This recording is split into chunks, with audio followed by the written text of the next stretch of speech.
So I need to make a new Y pipe. You can see this one's really rotted. This is the third one that's been on this truck, my project. I'm using this kit to do it. There's the other components missing, and then you just use your impact. You stick it in the hole. Stick it in the hole, and then you run the impact and it expands it.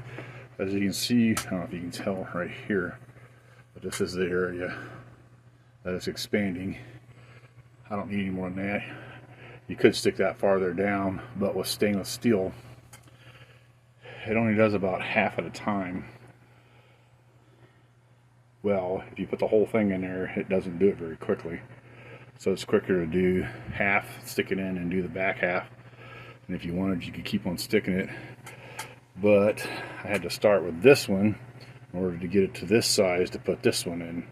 This one gets really radical. I don't know how round that is, but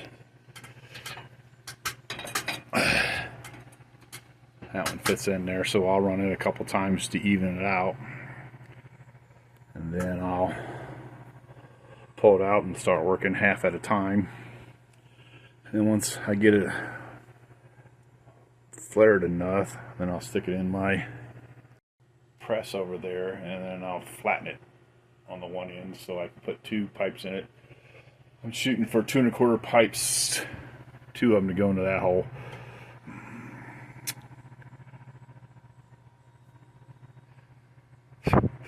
I had it in backwards, it goes in like that.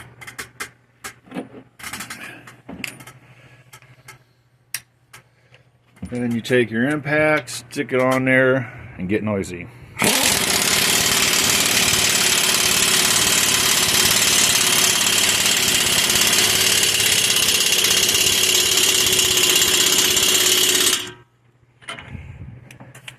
Then I'll loosen it, turn it 90 degrees so these holes here are split between them, and run it again. That way I'll have a level one. Then I'll pull it out and start stretching it deeper, opener, bigger, wider. Right now I got it halfway in there, and continue.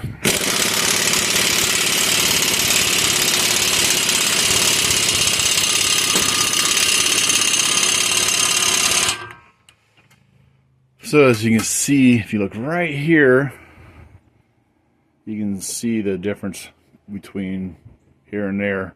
So as it expanded the front part more, I'll rotate this again so the notch is here, and continue to keep going around until I get it one size bigger.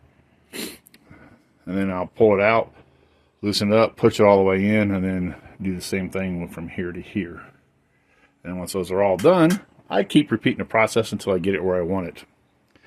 They make a hydraulic version of this tool that works fantastic, because as you can see, I have to put mine in a vise, and you need to leave something to keep it from spinning on you, which is why when I cut the pipe, I left the elbow on it. The ones with the hydraulic press, they'll just open the tube up slick. You can see this is 2 3/4.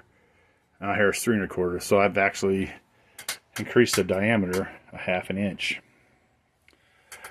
So I'm going to stick the tool all the way in to get it to here.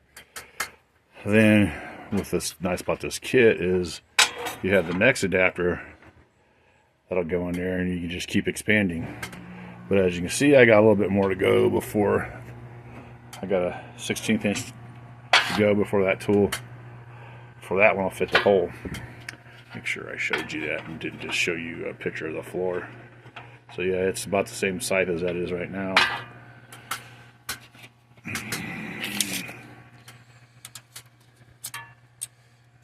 So yeah, it's 3 1/4. Alright, so the goal is to get these 2 pipes in there. I think I got it close. Well, it's kind of hard to do by yourself. But yeah, I think I got that in there enough where it'll smash down and make a weld. Make a nice, hopefully permanent, lasting 2-in-1 connector for the exhaust. Got the shop press set up, and we're just going to flatten the flange now.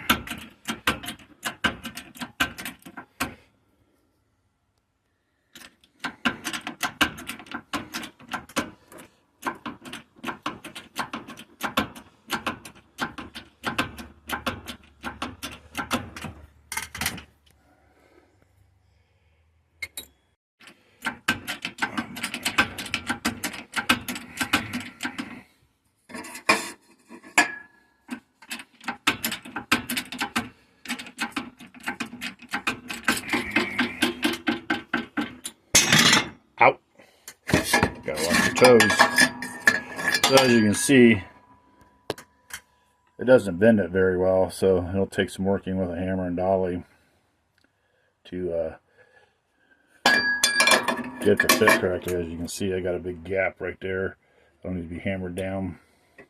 Maybe we'll move the vise. Maybe we'll move it over to the shop press a little bit. So we got a little bit more to go down. As soon as I find my handle.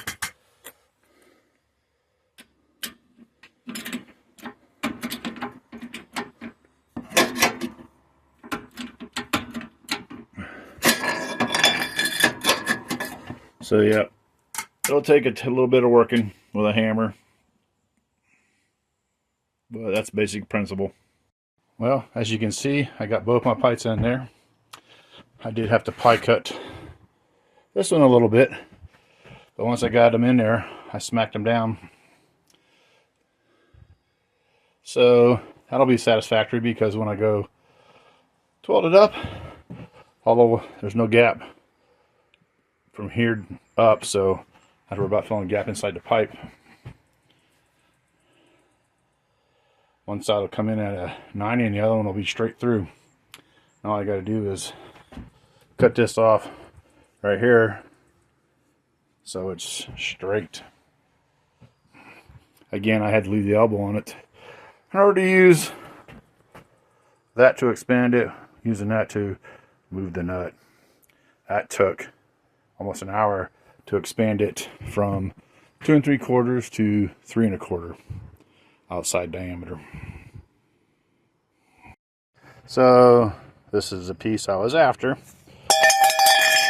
It's only what, 4.5 inches, 5 inches long.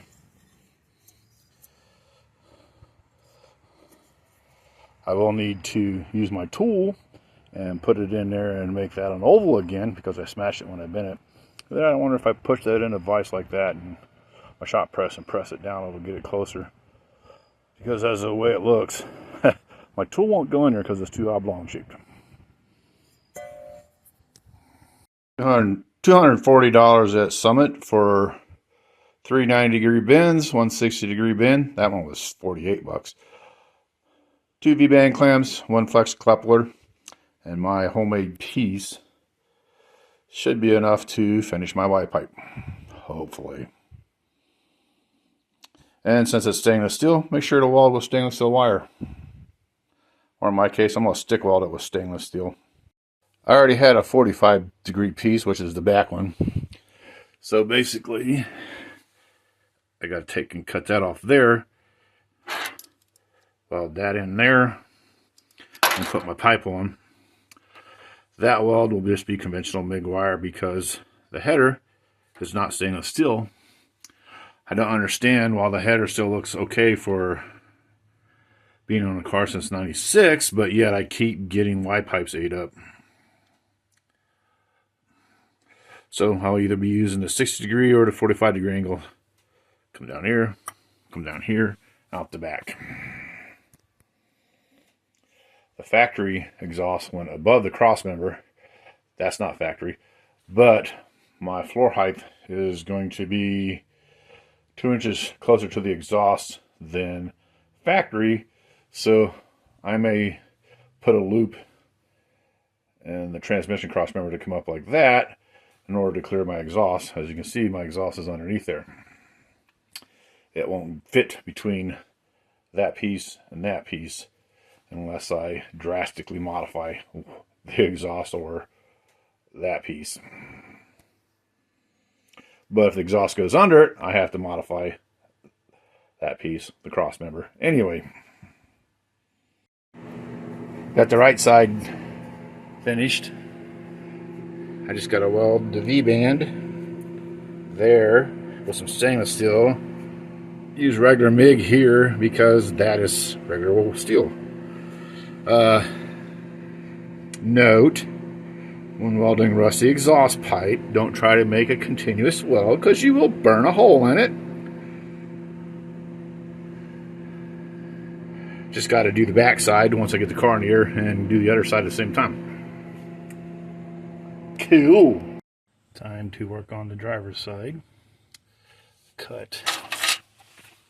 It's not square. And I'm not taking a header off. It's been on there for almost 30 years. I'm not messing with it, but it still works. So I'm going to take a bang clamp, put up there, tighten it, and then just using a flapple to grind it flush. And then I'm going to put my V-band clamp on. Got the bulk of my white pipe built. Got about 2/3 of that welded. Got a weld there for the flex coupler. These will be stainless. Well, that is not stainless, so a regular MIG weld's okay.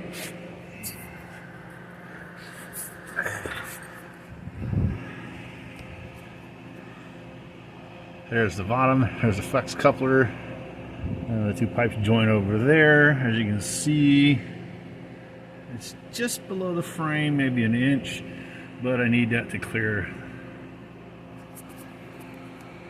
the cross member right there.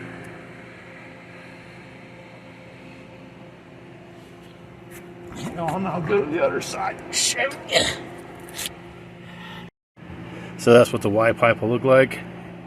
And there's the rest of the passenger side.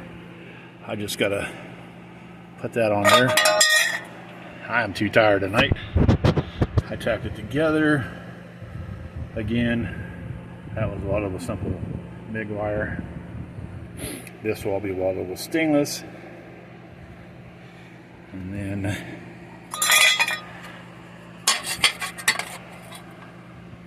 I took a piece of 2 3/4 pipe, expanded it to 3 1/4, and then bent it like that. Should have went to 3 3/8. It would fit better, but I am not doing this again. It took me 4 freaking hours to get that bent. Not fun. Ding-a-ling-ling. I forgot to do a final wrap video on my exhaust. So there's a coupler I made right there. And I ran into an issue where the stock pipe is 2 1/4, and I was coming out at 2 3/4, so I made a transition piece to go from 2 3/4 down to 2 1/4, and then I just tied it into the existing muffler that was on there, then back to a cobbled together tailpipe to finish it. There's the lowest part of my exhaust.